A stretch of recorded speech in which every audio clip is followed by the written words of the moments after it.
নিমি রাজার যজ্ঞ সভায়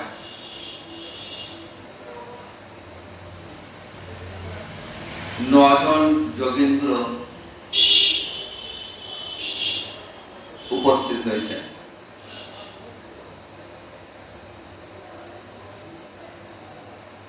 যোগীন্দ্র মানে যোগীদের মধ্যে ইন্দ্র অর্থাৎ যিনি শ্রেষ্ঠ।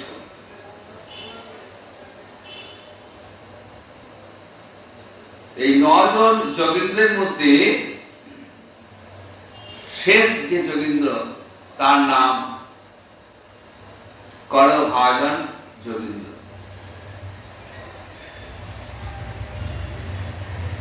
করভাজন যোগীন্দ্র কেন নাম?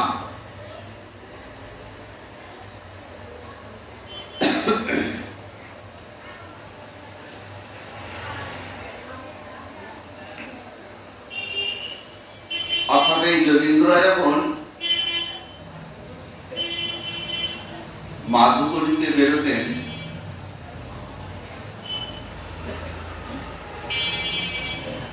তখন এই হাতের করের মধ্যে যতটুকু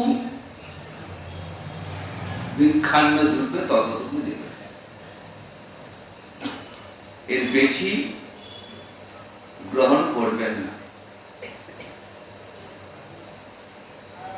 তাই তিনি ছিলেন করভাজন। লোকের কাছে ভিক্ষা নেবেন কেমন করে? হাতটা পেতে, কোনো থালা বাটি কিচ্ছু নেই, কোনো পাত্র নেই, কোনো আধার নেই, শুধু হাত পেতে যতটুকু ভিক্ষা ওই হাতের মধ্যে ঢুকবে ততটুকুই তিনি গ্রহণ করবেন।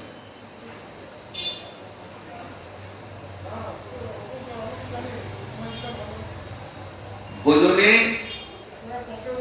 লোভ নেই, আহারে কোনো লোভ নেই, কারণ 24 ঘন্টায় কৃষ্ণ আনন্দে মাতোয়ারা রয়েছে। শুধুমাত্র দেহটাকে রক্ষা করবার জন্য যতটুকু প্রয়োজন ততটুকুই আহার শরীরটাকে দেবে। তাই তিনি হলেন করভাজন যোগীন্দ্র। এসেছেন নিমি রাজার যজ্ঞ সভায়।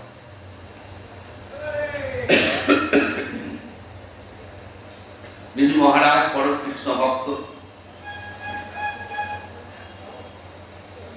তো এমন এক যোগীন্দ্র তার রাজসভায় এসেছেন, যজ্ঞ সভায় এসেছেন দেখে পরম উল্লসিত। বলছেন অহোভাগ্যম অহোভাগ্যম, আজ আমার কি ভাগ্য, আপনার মতো যোগীন্দ্র আজ আমার যজ্ঞ সভায় উপস্থিত, আমি ধন্য হয়ে গেলাম।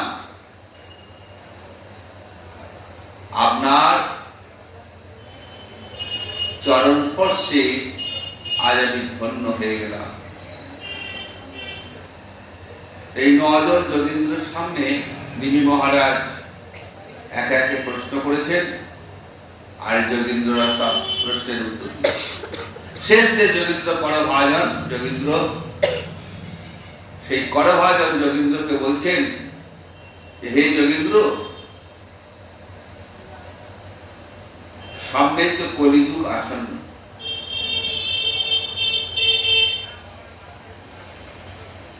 তাই কলিযুগে জীবের ধর্মটা কিরকম হবে, কলির জীব কোন ধর্ম আচরণ করলে মুক্তি লাভ করবে। কারণ শাস্ত্রে শুনেছি কলি তো বড় দুরাচার, আর কলির জীবও অতি বড় দুরাচার। কারণ কলির জীবের তো সহজে মুক্তি হবে না। কলিতে না আছে ধর্ম, না আছে সত্য, না আছে সূচি, না আছে আচার, কিচ্ছু নেই। তাহলে কলির জীবের কেমন করে মুক্তি হবে? জগতে যত শাস্ত্র রয়েছে সব কলি নিন্দা করেছেন, উচ্চ কণ্ঠে কলি নিন্দা করেছেন। তাহলে সত্যই কি কলি নিন্দারই পাত্র? কলিতে কি কোনো গুণ নেই? তখন করভাজন যোগীন্দ্র নিমি মহারাজকে বলছেন, কলিং স্বভাজন্ত আর্যা গুণজ্ঞ সার ভাগিন নাম সংকীর্তনেন যত্র সর্বস্বার্থ অভিলভ্যতে। আর্য শব্দের অর্থ শুদ্ধ চরিত্রের ব্যক্তি। চরিত্র কখন শুদ্ধ হবে? যখন হৃদয়ে কৃষ্ণ ভক্তি প্রবেশ করবে। হৃদয়ে কৃষ্ণ ভক্তি প্রবেশ যতক্ষণ না করছে ততক্ষণ কিন্তু জীবের চরিত্র শুদ্ধ হবে না। হরিভক্তি এমন এক বস্তু যা জীবের দেহ মন আত্মাকে সমস্ত পবিত্র করে দেয়। তাই বললেন, যারা আর্যা শুদ্ধ চরিত্র, যাদের হৃদয়ে কৃষ্ণ ভক্তি প্রবেশ করেছে, তারা কি করেন? কলিং স্বভাজয়ন্তি, কলিকে সবাই নিন্দা করছে, কিন্তু যারা কৃষ্ণ ভক্তি পরায়ণ, হরিভক্তি পরায়ণ, তারা কিন্তু কলিকে সম্মান জানাচ্ছে, আদর জানাচ্ছে। কেন? গুণজ্ঞা সার ভাগিনী। গুণজ্ঞা মানে যিনি গুণ জানেন, যিনি আদর করতে জানেন। আমরা কি করি? আমরা শুধু পরনিন্দা পরচর্চাই করি। আমরা প্রত্যেক মানুষের মধ্যে তার দোষটাকে খুঁজে খুঁজে বেড়াই। যত ভালো কাজই থাক না কেন, খুঁজে খুঁজে দোষটাকে বার করা হচ্ছে বিষয়াসক্ত জীবের কাজ। কিন্তু যারা কৃষ্ণ ভক্তি পরায়ণ, যারা দিবারাত্র হরি ভজন করেন, কৃষ্ণ ভজন করেন, তারা কি করেন? তারা কিন্তু ওই দোষী ব্যক্তির মধ্যে যে গুণগুলো আছে সেগুলো খুঁজে খুঁজে বার করে। দোষ গুণ নিয়েই জীব। মানুষের দোষ যেমন আছে, তার মধ্যে কিছু গুণ আছে। কিন্তু যারা বিষয়ী জীব, তারা শুধু দোষটাকে খুঁজে খুঁজে বার করবে। কিন্তু যারা কৃষ্ণ ভক্তি পরায়ণ, তারা কিন্তু দোষটাকে দেখবেন না। ওই দোষী ব্যক্তির মধ্যে কি কি গুণ আছে, সেই গুণটাকে তারা খুঁজে বার করে। এইখানে সাধুজনের সঙ্গে সাধারণ মানুষের পার্থক্য। সাধু ব্যক্তি কারো দোষ দেখেন না। সাধু ব্যক্তি কি করেন? সাধু ব্যক্তি সকলের মধ্যে গুণ, কারো সমালোচনা করেন না, কারো নিন্দা করেন না, কারণ সমস্ত জীবের মধ্যেই তারা ভগবত দর্শন করেন। সাধুজন বৈষ্ণবজনের এটাই সব থেকে বড় গুণ।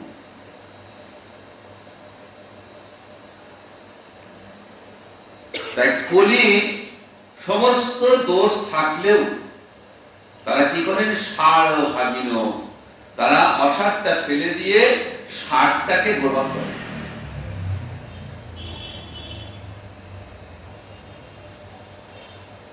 দুধ আর জল মিশিয়ে রাজহাঁসকে দিলে রাজহাঁস কি করবে? জলটাকে ফেলে দুধটাকে গ্রহণ করবে। সাধু ব্যক্তিরা সেরকম, এটা অসার, এই অসারটাকে ফেলে দিয়ে সারটাকে গ্রহণ করবে। তাই সার ভাগিন। কেন? তারা কলির মধ্যে কি সার দেখলেন? বললেন, কলর দূষর নিধি রাজনস্তি হে মহান গুণ কীর্তনা দেব কৃষ্ণস্য মুক্ত শঙ্খ পরম ব্রজে। কলি দোষের আপদ। কলিতে সব দোষ, কলিতে কোনো ভালো জিনিস নেই। কলির জীব মন্দমতি, কলির জীব স্বল্পায়ু, কলির জীব কৃষ্ণ ভজন করে না, কলি মানি বিবাদ, কলি মানি গৃহে অশান্তি, সংসারে অশান্তি, স্ত্রী কন্যা পুত্র সকলের মধ্যে কলহ বিবাদ, সব কলির দোষ। কলিতে ধর্ম সংকুচিত।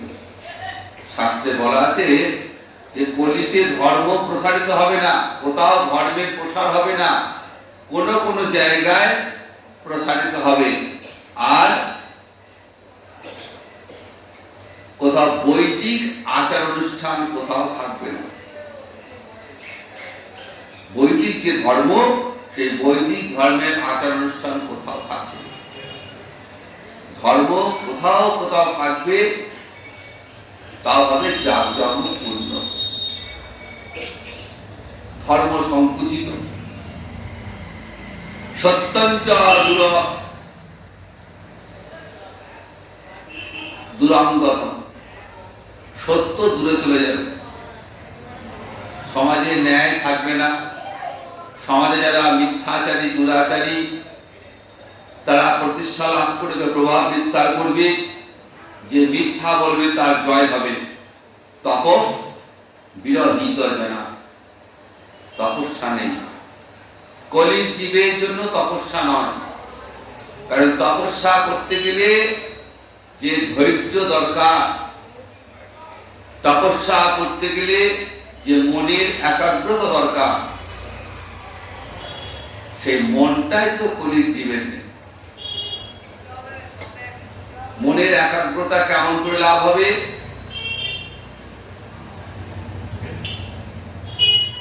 আগে মনটাকে শুদ্ধ করতে হবে। মন কেমন করে শুদ্ধ হবে? আহার শুদ্ধ হলে তবে মনটা শুদ্ধ হবে। সেই আহার শুদ্ধি তো নেই।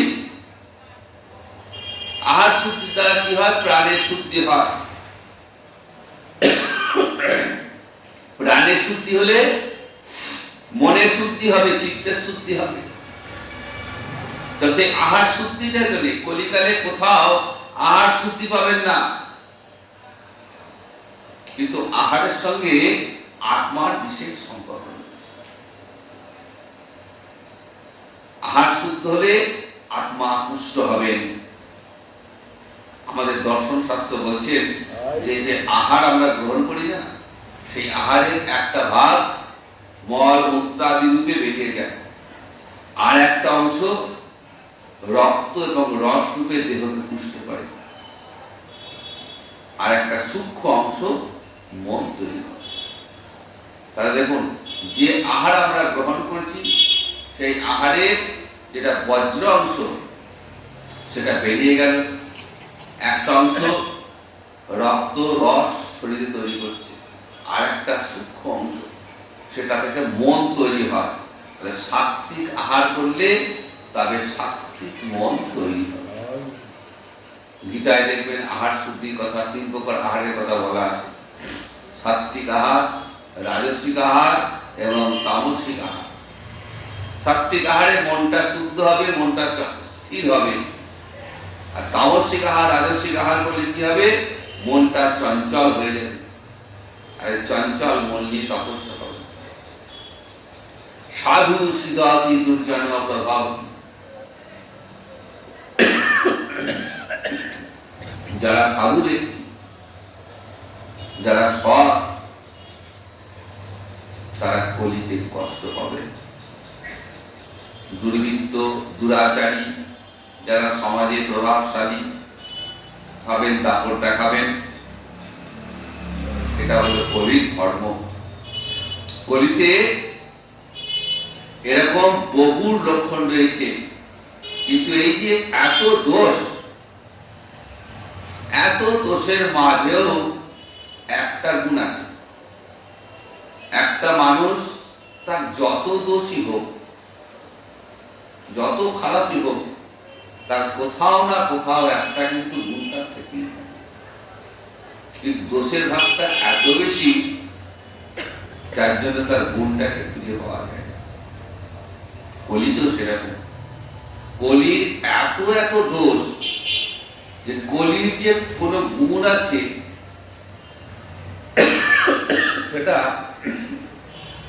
সাধারণভাবে কিন্তু ধরা পড়ে না। কিন্তু যারা সাধু ব্যক্তি তারা কিন্তু ঠিক জানেন যে কলির এই গুণটা কোথায়, এবং কলির এই গুণটা মহান গুণ। কি সেই মহান গুণ? বললেন কলৌর জাগতি হরিনাম।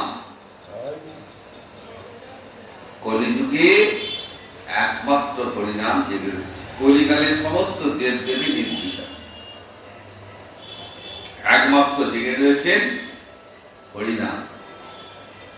এই হরিনাম কৃষ্ণ নাম, এর দ্বারা জীবের সর্বস্বার্থ লাভ। হরিনাম কৃষ্ণ নামে জীবের সর্বস্বার্থ লাভ হয়ে যায়। তাহলে দেখুন, এই অধর্ম কলিতে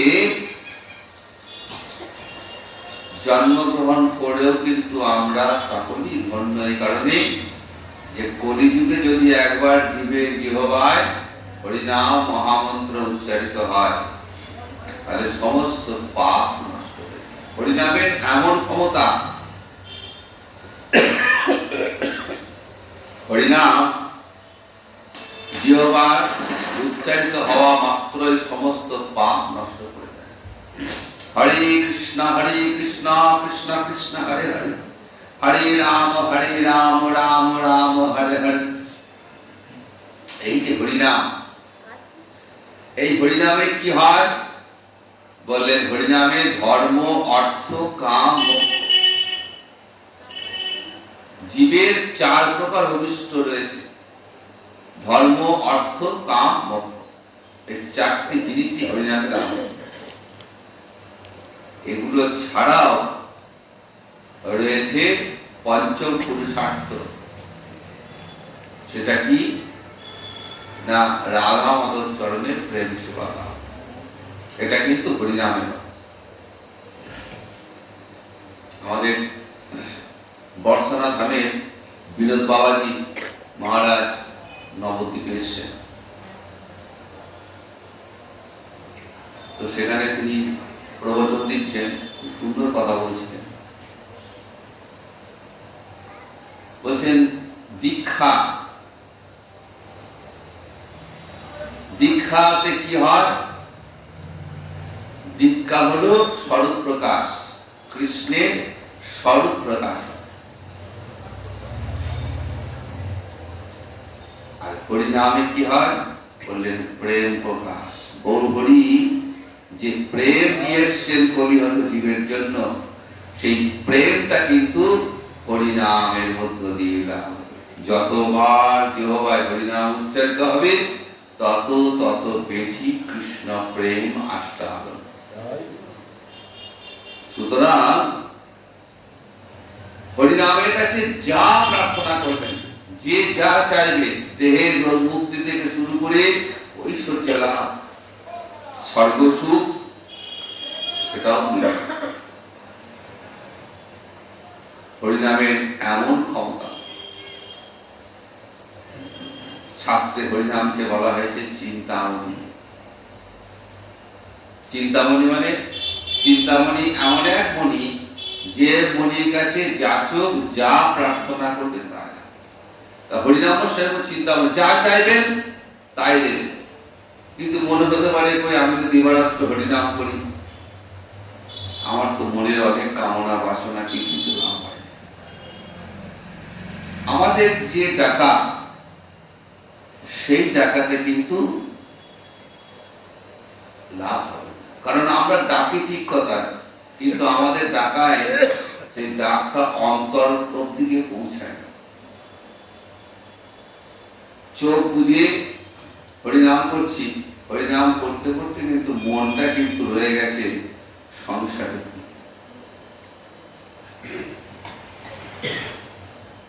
যত চিন্তা ভাবনা দেখবেন ঠাকুর জপ করতে, চোখ যত বুঝবেন, যত চেষ্টা করবেন, তত বেশি সংসারটা চেপে চেপে চেপে এই জায়গা থেকে যে বেরিয়ে আসতে পারবে,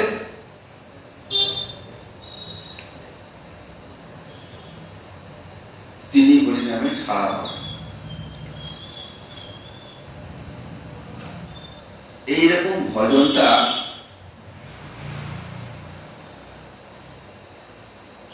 বৃন্দাবনে দেখতে পাওয়া যায়।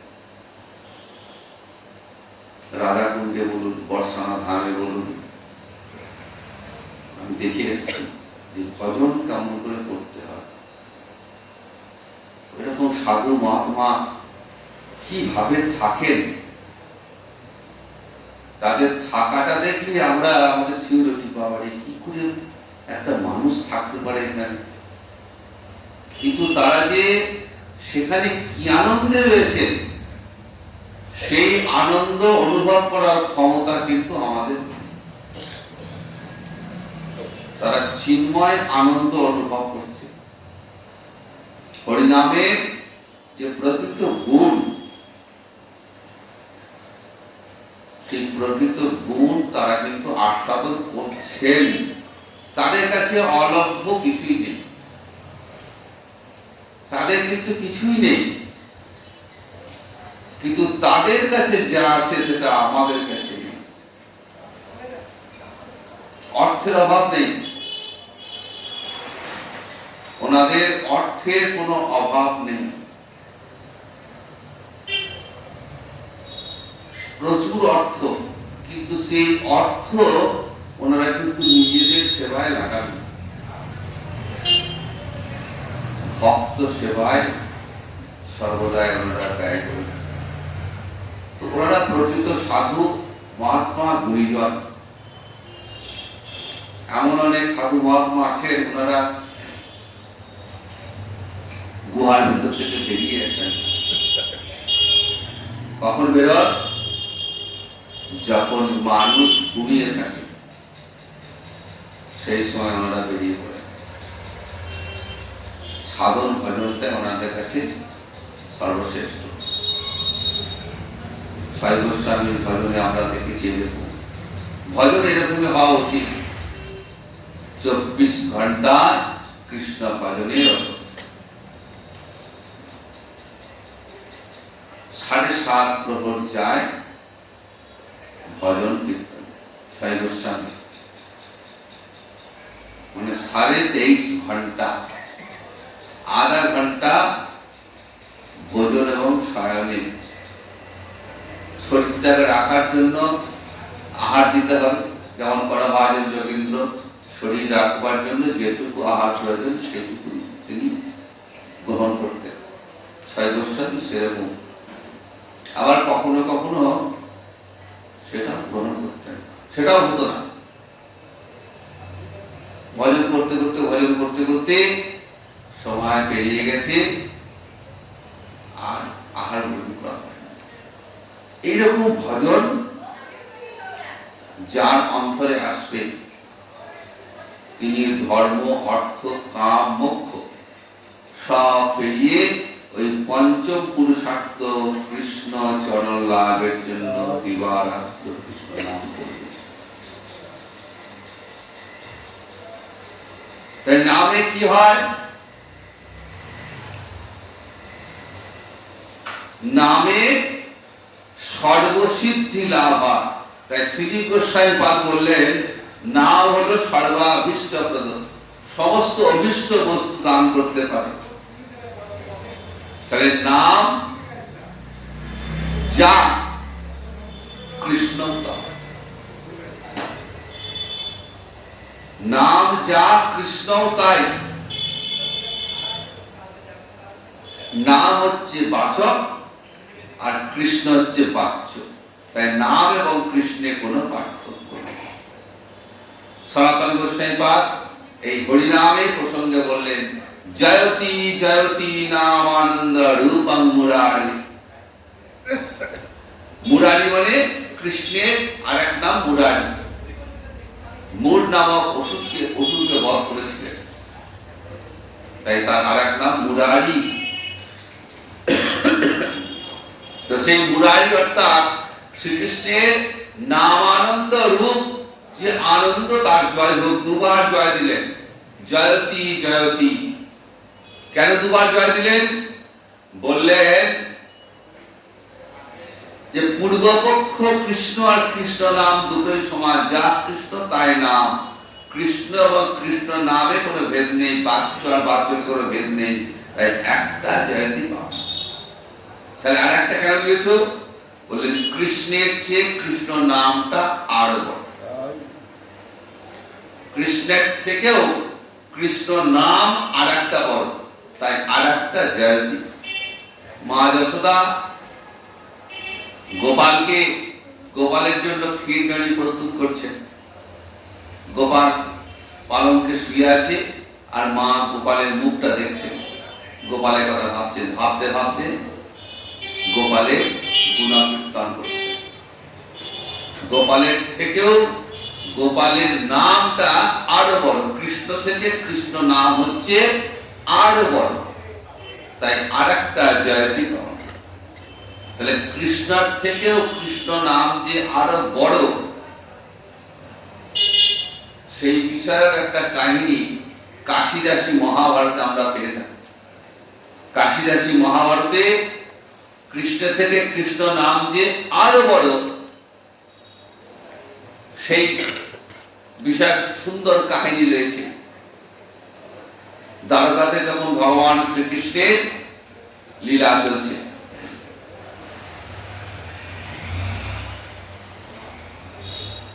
তো নারদ মুনি বিনা যন্ত্রে সর্বদা হরি গুণকীর্তন করে থাকেন। কেন করেন? না, নারদ যখন কৃষ্ণ ভক্তি লাভ করলেন,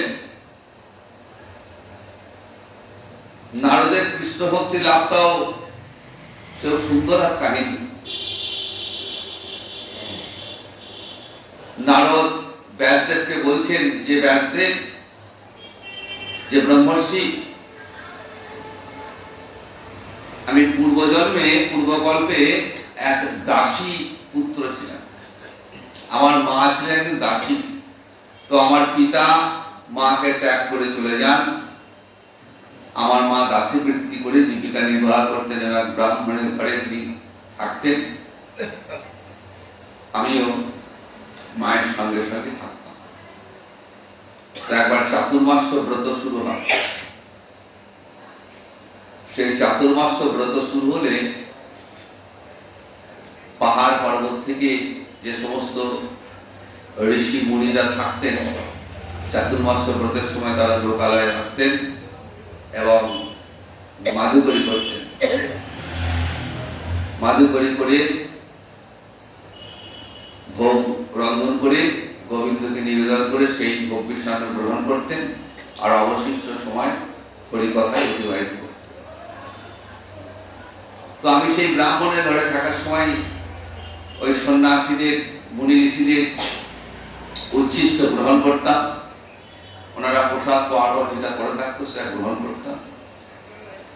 আর এই মায়ের সঙ্গে থাকার সুবাদে আমি ওনাদের মুখ থেকে হরিকথা অমৃত আস্বাদন করতাম। শুনতে শুনতে শুনতে শুনতে আমার অন্তরে কৃষ্ণ ভক্তি লাভের ইচ্ছা জাগ্রত। ইতিমধ্যে চাতুর্মাস্য ব্রত শেষ হয়ে গেছে, ওনারা ফিরে যাবেন। আমিও ওনাদের সঙ্গে যাওয়ার জন্য আবেদন করলাম, কিন্তু কেউ আমায় নিয়ে যেতে চাইলেন না। আমার বয়স তো অল্প, 5 বছর বয়স। এই বয়সে এত কৃচ্ছ সাধন করা আমার পক্ষে সম্ভব নয় বলে তারা আমাকে রেখে চলে।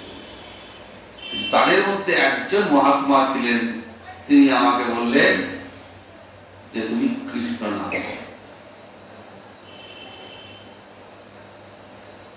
সেই যে কৃষ্ণ নামে দীক্ষা আমাকে দিলেন, সেই থেকে আমি কৃষ্ণ নাম শুনি। ইতিমধ্যে একদিন আমার মা সর্পাঘাতে মায়ের মৃত্যু হয়। তো আমি ভাবলাম এটা নিশ্চয়ই আমার গোবিন্দেরই কৃপা। তিনি হয়তো চেয়েছেন যাতে আমার সংসার বন্ধনা না থাকে। মায়ের সৎকার্য করে আমি বেরিয়ে পড়লাম। পাহাড়, পর্বত, নদী, জঙ্গল, শহর, গ্রাম ঘুরতে ঘুরতে ঘুরতে ঘুরতে একদিন এক গভীর অরণ্যে এসে বসেছি।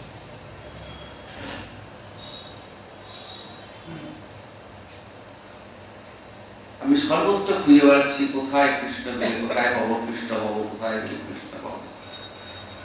একদিন নদীতে স্নান টান সেরে মেঘ গাছের তলায় বসে কৃষ্ণ নাম করছি।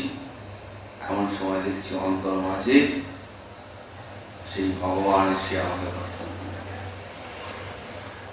কিছুক্ষণ দর্শন দিয়ে ক্ষণিকের মধ্যে আবার অন্তর থেকে অন্তর্হিত হয়ে গেল।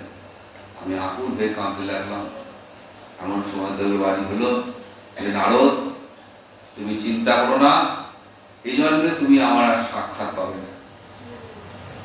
তুমি কৃষ্ণ ভজন করতে থাকো, আগামী জন্মে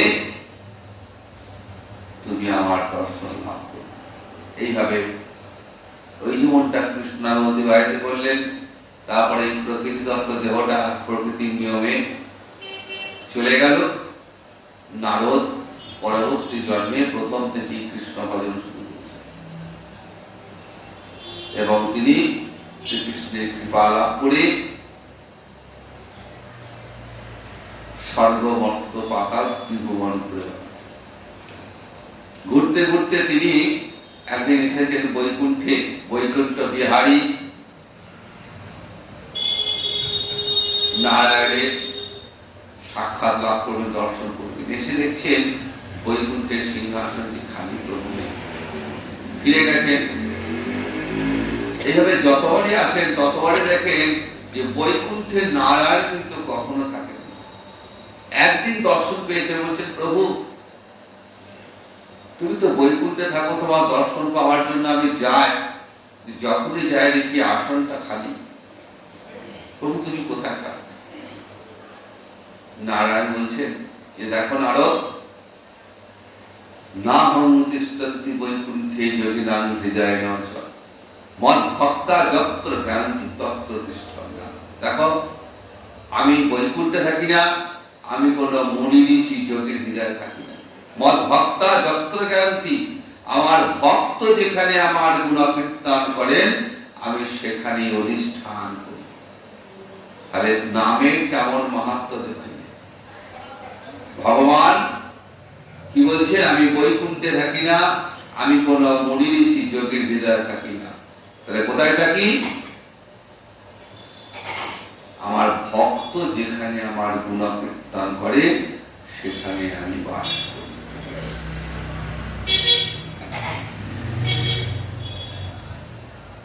তো সেই থেকে নারদ বিনা যন্ত্রে সর্বদাই হরি গুণকীর্তন করতে শুরু করলেন। কারণ একমাত্র হরিনাম করলে হরিনামের সঙ্গে স্বয়ং ভগবান শ্রীহরি থাকে।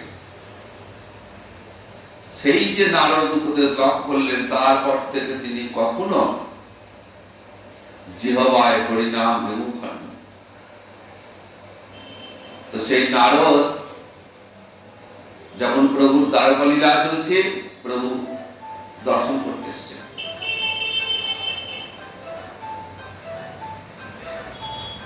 তো নারদের মনে হলো যে কৃষ্ণ অপেক্ষা কৃষ্ণ নাম তো আরো মধুর,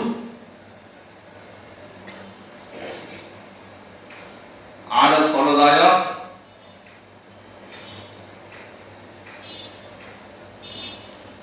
এবং নামের মহিমা আরো অনেক অনেক বেশি। সেটা জগতের জীবকে জানাতে হবে। কেমন করে জানাবো? দেবী সত্যভামা দর্শন পেলেন, বললেন, দেবী একটা খুব ভালো ব্রত আছে, করবে? দেবী বললেন,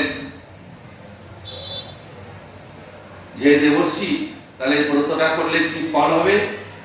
বললেন, এই ব্রতের ফল হচ্ছে তোমার স্বামী তোমায় কখনো ত্যাগ করে যাবে, তুমি সর্বদাই স্বামীর সান্নিধ্য লাভ করবে। সত্যভামা বললেন যে তাহলে এর থেকে ভালো ব্রত তো আর হতে পারে না, ব্রতের দ্বারা যদি আমি আমার স্বামীকে যদি লাভ করতে পারি,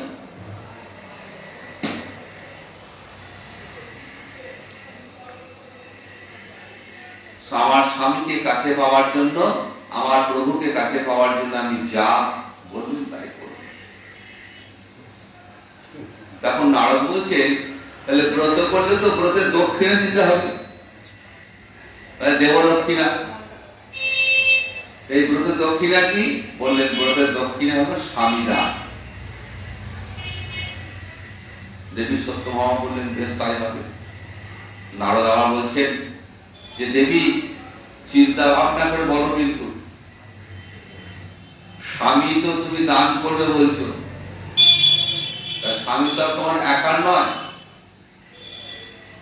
আমার গোবিন্দের তো আরো অনেক মহিষী রয়েছেন, তারা যদি বাধা দেন। সত্যভামা বলছেন দেখো দেবর্ষি, আমি সত্রাজিত রাজার কন্যা, আমি যা বলবো আমার কথার উপরে আর কেউ কথা বলবে না।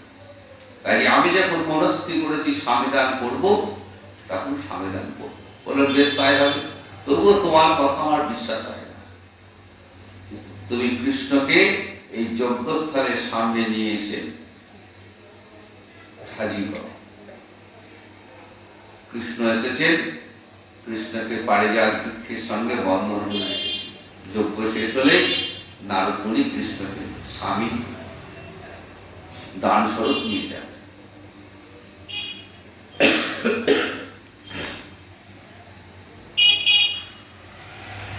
ব্রত শেষ হয়েছে, যজ্ঞাদি শেষ হয়েছে।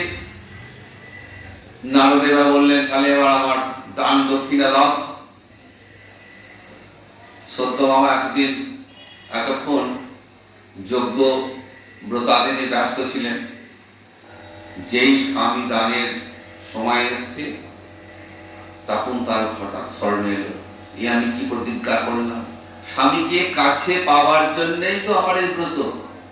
তাহলে যজ্ঞ শেষে স্বামীকে দিয়ে দিলাম মানে তাহলে আমার কি লাভ হলো? বলছেন দেবর্ষি এমন কাজ আপনি করবেন না, দেখুন কৃষ্ণকে পাওয়ার জন্যই তো আমাদের এই যজ্ঞ, তো সেই কৃষ্ণকে যদি হারিয়ে ফেলি আমি কি নিয়ে থাকবো? আপনি যা চাইবেন তাই দেবো। বলছে না, তা তো হবে না। প্রতিজ্ঞা করেছি যখন, তখন প্রতিজ্ঞা রক্ষা করতে হবে। কৃষ্ণকে সঙ্গে নিয়ে এগিয়ে যাচ্ছে। অন্যান্য মহর্ষিরা সব এগিয়ে এসছেন, পথ আটকে দিয়েছেন। বলছেন তাহলে আমাদেরকে সঙ্গে নিতে হবে। বলছেন না, আমি সন্ন্যাসী, আমি কোনো স্ত্রী সঙ্গ করি না, পথে নারী বিবর্তিতা, পথে কোনো নারীকে সঙ্গে নিয়ে পথ চলতে রাজি নয়। চলে যাচ্ছেন। এদিকে কৃষ্ণ সঙ্গ হারিয়ে, কৃষ্ণকে হারিয়ে সমস্ত মহিষীরা মূর্ছা গেছেন, অজ্ঞান হয়ে সংজ্ঞাহীনা হয়ে গেছে। কৃষ্ণ বলছে নারদ তুমি আর পরীক্ষা করো না, ওরা কিন্তু এবার মারা যাবে, তুমি শীঘ্রই ওদের দেহে প্রাণ ফিরিয়ে আনো। নারদ তো যোগী ছিলেন, যোগ বলে সকলের দেহে প্রাণ ফিরিয়ে এনেছে। তখন নারদ বলছেন দেখুন দেবী, আপনি তো প্রতিজ্ঞা রাখতে পারলেন না, তা কৃষ্ণকে ছেড়ে দেব। তাহলে কৃষ্ণের সমান বস্তু আমি দান করতে, তবে আমি কৃষ্ণকে ছাড়তে পারি। সত্যভামা বলছেন কি কৃষ্ণের সমান কি, আমি তার থেকে অধিক অধিক বস্তু আপনাকে দান করব। নারদ বললেন চলো। আবার প্রাসাদে ফিরে এসছেন। এবার কৃষ্ণের অধিক বস্তু দান করতে হবে। কি করে মা পাবে? একটা তুলা দণ্ড নিয়ে দাঁড়িয়ে পাল্লা, একদিকে কৃষ্ণকে বসিয়েছেন, আর একদিকে কৃষ্ণের সমান বা তার বেশি জিনিস আনতে হবে। কি করলেন? অনেক দামি দামি সব শাড়ি, কাপড়, গয়না, বহুমূল্য রত্ন যা ছিল সব এনে চাপাচ্ছেন।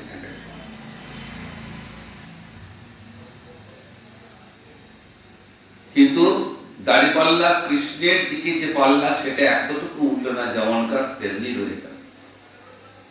একে একে সমস্ত মহিষীরা তাদের সব বহুমূল্য রত্ন পোশাক সব নিয়ে এসে দাঁড়িপাল্লায় চাপাচ্ছে। তাতেও দাঁড়িপাল্লা পাল্লা কিন্তু কৃষ্ণের দিকে পাল্লা এতটুকু। তখন নারদ হেসে বলছেন, দেবী অধিক তো দূরের কথা, তুমি কৃষ্ণের সমান জিনিস যদি ব্যর্থ হয়ে গেলে, আর কিছু আছে তোমার, নিয়ে এসো। সত্যভামা অন্যান্য মহিষীরা কথা আসছে, আর তো কোনো উপায় নেই, এইবার তো আমাদের কৃষ্ণকে ছাড়তেই হবে। ঠিক এমন সময় উদ্ধব এসেছে। জ্ঞানী উদ্ধব, বৃহস্পতির ছাত্র। উদ্ধব যে সে ব্যক্তি ছিলেন না, বৃষ্টিনাং প্রবর মন্ত্রী, যদুবংশের প্রবর মন্ত্রী ছিলেন। রাজা উগ্রসেনের পরামর্শদাতা। উগ্রসেন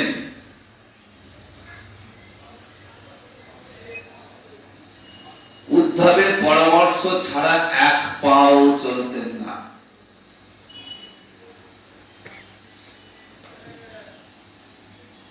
ঠিক যেমন গৌরলীলায় সনাতনের পরামর্শ ছাড়া হোসেন সাহাব এক পা এগোতেন না, ঠিক সেরকম উদ্ধবের পরামর্শ ছাড়া কোথাও চলতেন না। সেই জ্ঞানী উদ্ধব বৃহস্পতি ছাত্র, দেশে এখন দেবগুরু বৃহস্পতি,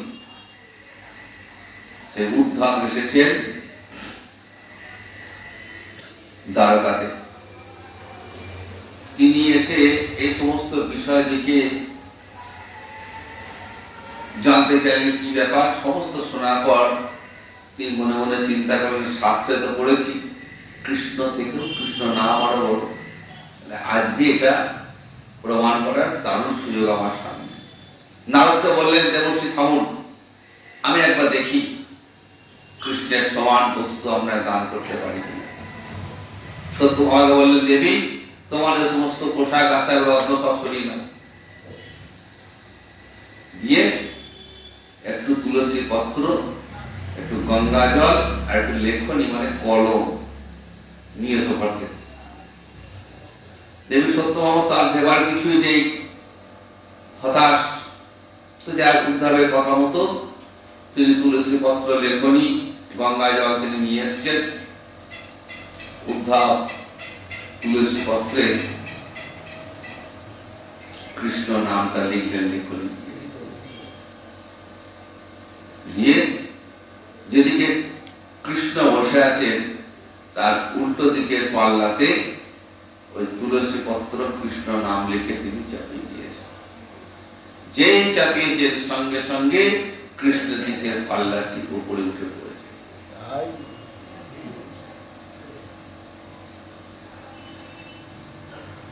তুলের উপরে দিল তুলসীর পা, নিচে হইল তুলসী, ঊর্ধ্বে জগন্নাথ। দেখুন, কৃষ্ণ নামের থেকেও কৃষ্ণ অপেক্ষা কৃষ্ণ নাম যে আর বড় সেটা প্রমাণ হয়ে গেল। কৃষ্ণ নাম লিখে যেই দিয়েছেন তুলাযন্ত্রে, সঙ্গে সঙ্গে স্বয়ং নামই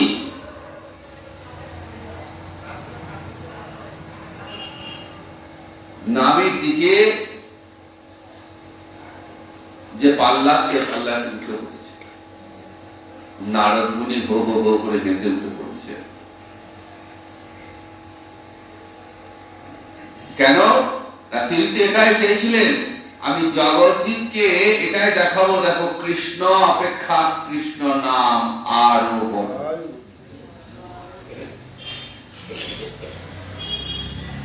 তো সেই কলিহত জীবের জন্য আমার মহাপ্রভু নিয়ে এলেন মধুমাখা হরিনাম। যে হরিনাম বৈদিক শাস্ত্রে উল্লেখিত হয়েছে, যে হরিনামের মাহাত্ম্য, সেই হরিনাম মহাপ্রভু নিয়ে এলেন কলিকাতা জীবকে উদ্ধার করবেন বলে। অনর্পিত চরিণ শিরাত করে নেওয়া অবতীর্ণ করো, যা এর আগে কোনদিন কোন কালে দান করেননি, সেই মধুমাখা হরিনাম কলিকাতা জীবকে দান করবেন। দান কেমন? অকাতরে দান। দানের কোনো সীমা পরিসীমা নেই, কোনো বাদ বিচার নেই। নয়নে দেখিবে যারে, নাম প্রেম দিও তারে, দেখো নিতাই কেহ যেন বঞ্চিত না। নিতাই সাথে বলছেন যে নিতাই এই নামে যেন কেউ বঞ্চিত না হয়। চোখের সামনে জাতি পাবে, অধম পথিক চণ্ডাল দিনহীন জন যাকে পাবে তাকেই এই কৃষ্ণ প্রেম দান করে। এই মহাপ্রভু দেওয়া নাম আজও চলে আসছে। এই কৃষ্ণ নাম, এর মহিমা বর্ণনা করে শেষ হবে না, বর্ণনা করে শেষ হবে না, এমন মহিমা নামে। তো যাই হোক, আজ আমরা এখানেই হরিকথা বিশ্রাম নেব। আবার একদিন সুযোগ পেলে হরিনামের মাহাত্ম্য আমরা আলোচনা করব। জয় নিতাই, জয় গুরু।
Love.